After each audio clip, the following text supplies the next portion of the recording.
Secret Service and Chicago police ramp up preparations for Democratic convention.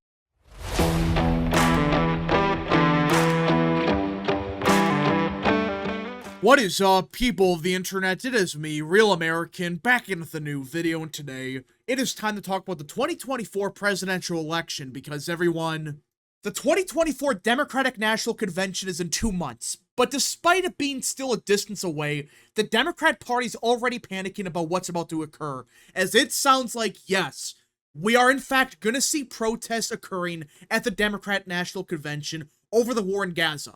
Which I know, we've known about this for a couple months now, but this might be the first time that the Democrat Party is so worried about it that they went to the Secret Service and Chicago police to talk about preparations to prevent these protests from getting violent. Now, before we continue with today's video, I hope you enjoy these type of videos. If you do, smash the like button down below, subscribe, share with your friends, hit that little bell, follow the social media accounts in the description down below, and of course, join the channel today. Again, folks, all support is greatly appreciated, and yeah. Now let us get into it. Secret Service and Chicago police officials are ramping up preparations for the Democratic National Convention in August, with officers receiving training ranging from First Amendment rights to handling violent protests and mass arrests. Yeah. This sounds like a very peaceful occurrence, doesn't it? Nope.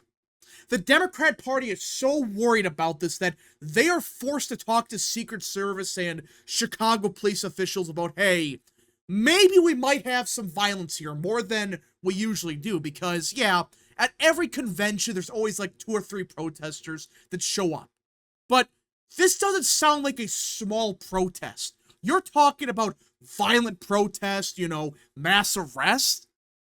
When you start saying stuff like that, you're implying, yeah, this event's gonna have some violence to it, at least the possibility of it. And I know, you might say, well, this might be every event known to man, especially with the president there. There could be some violence or the possibility of it.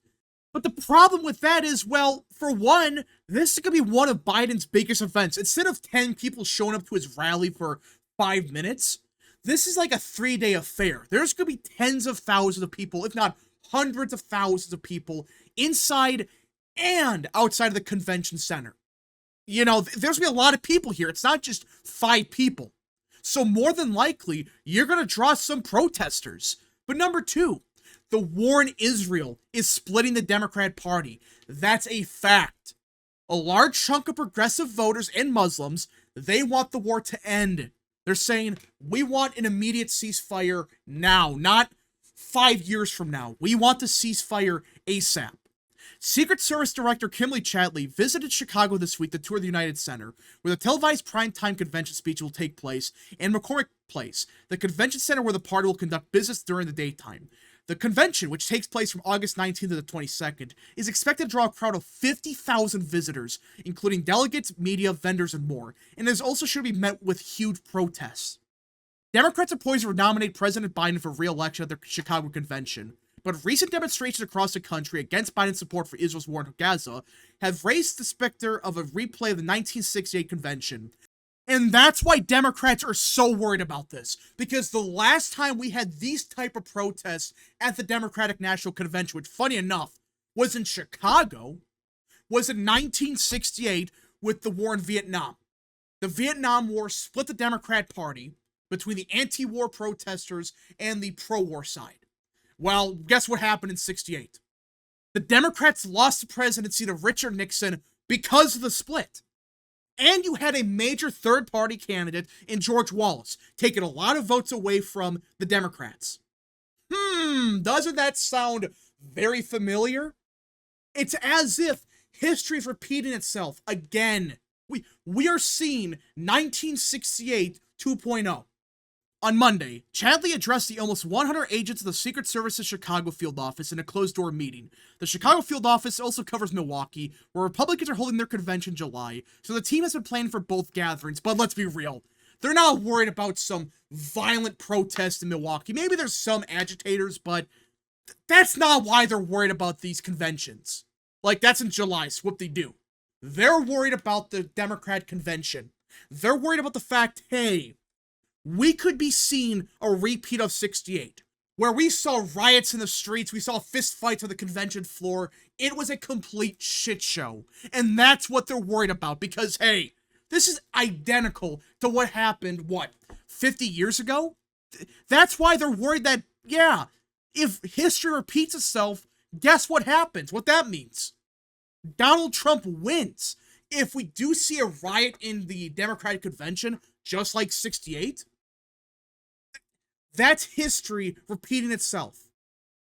Chadley said in an interview that law enforcement officials are preparing for a wide range of scenarios. The lone gunman, Chadley said, you've got folks who are radicalized, you've got demonstrations that may pop up, and, obviously, we hope they remain peaceful here, but they could, turn violent. So the head of the Secret Service, I should say.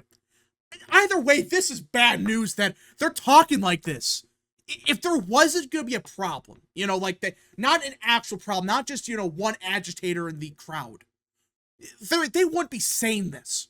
They would be saying, yeah, things will be peaceful. Of course, we got to have we got to be cautious, make sure nothing goes bad. But yeah, but you don't say, yeah, there's a good chance this could turn violent.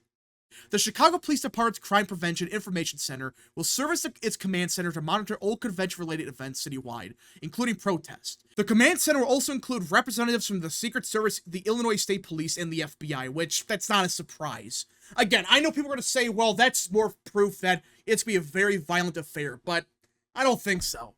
That part doesn't really demonstrate anything. It just, yeah, when you have the President of the United States in a big city like Chicago, yeah, you're going to have a lot of extra protection.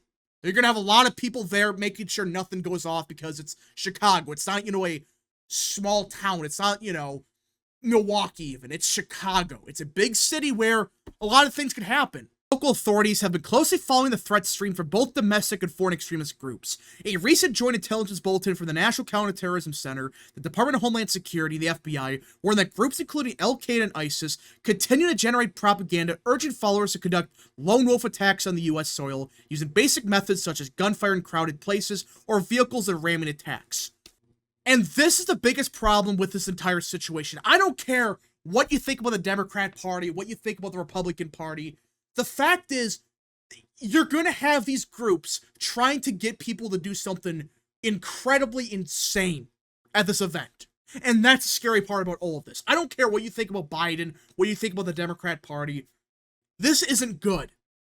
But the reality is, the Democrat Party, they put themselves in the situation. They put their coalition as half pro-Israel, the other half pro-Palestine, or hell, just anti-Israel. Well, what do you think's going to happen? When a war pops up in Israel, it was bound to happen. But that's a Democrat Party. They really thought they could keep this coalition together no matter what. But it's clear as day, no, they cannot keep this coalition together. Hell, it was never going to be held together if a war in Israel ever broke out. But you can even argue beforehand that there were cracks forming before the war. This just accelerated those cracks. This made it where, yeah, no, there is no way in hell the Democrat Party can unite this coalition again. There's no way. And that's the problem Democrats have. Just ignoring the violent stuff for a second, this symbolizes what's wrong with the Democrat Party. They have to choose who they want their support from. Because if the division is this bad over the war in Israel right now, what's going to happen if Israel just takes it over? They take over Palestine. What happens in that scenario? Seriously, what happens? Do these progressives just bail from the party? Do they just all vote for Jill Stein or Cornel West? There's a possibility of it.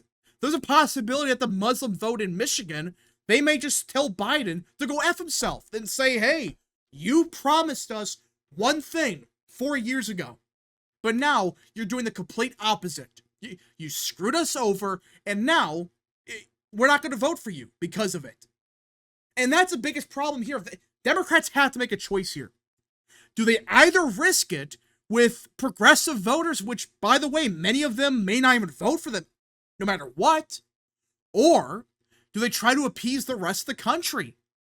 They're put in a lose-lose situation no matter how they answer this. But the added layer of, hey, there's potential violence that could occur. No one should hope for violence. I don't care what you think about Biden. I don't care what you think about Democrats either. It doesn't matter. The fact that the president of the United States is going to be in Chicago, and there's a good possibility the protests are going to turn into riots and there might be a fist fight on the convention floor.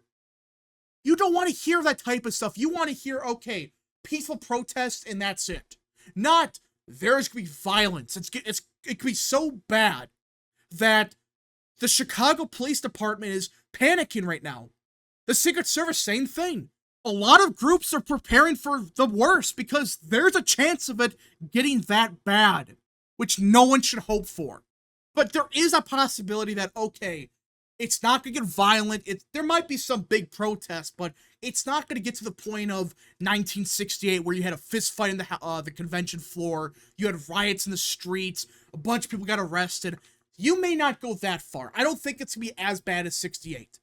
But even in that scenario, let's just assume it's, half as violent as it was in 68. Well, that's still a very big divide that I just don't see how Biden is able to get rid of that divide. How is he supposed to unite a party that they hate each other so much that they're willing to commit violence against each other? That's not just a political disagreement you can fix in, 2 months. There's no way you can solve that. But we just gotta see what happens. Again, we're months away from the convention. Maybe no protest occurs after all. Maybe it's 5 people and that's it. But the reality is, there's going to be a large protest vote, especially with the uncommitted delegates that won in states like Michigan, states like Minnesota. And those delegates might try to pull something at the convention, and if they fail, it could get ugly real quick. Not just inside the convention, but especially outside of it. So there's many question marks about what's going to happen in 2 months, but I do believe Secret Service and the Chicago Police Department, they might be panicking a little bit here. It sounds like, yeah, they are a bit stressed out about, mass violence occurring.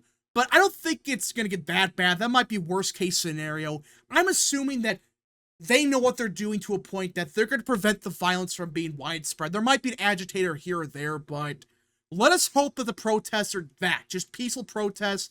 Maybe one agitator, that's nothing. That's every protest. No, in human history, there's always an agitator or two. That's going to happen. But let us hope it doesn't turn into, say, Kenosha from 2020, Minneapolis from 2020, hell, really any city from 2020 that had riots. Let's hope it doesn't get to that point. I don't think it will, but that possibility does exist. But I do think, though, end of the day, nothing bad should occur here. But anyways, folks, thank you so much for watching. If you guys did enjoy this video, smash the like button down below. Subscribe, share with your friends, hit that little bell, follow the social media accounts in the description down below, and of course, join the channel today. Godspeed to all of you.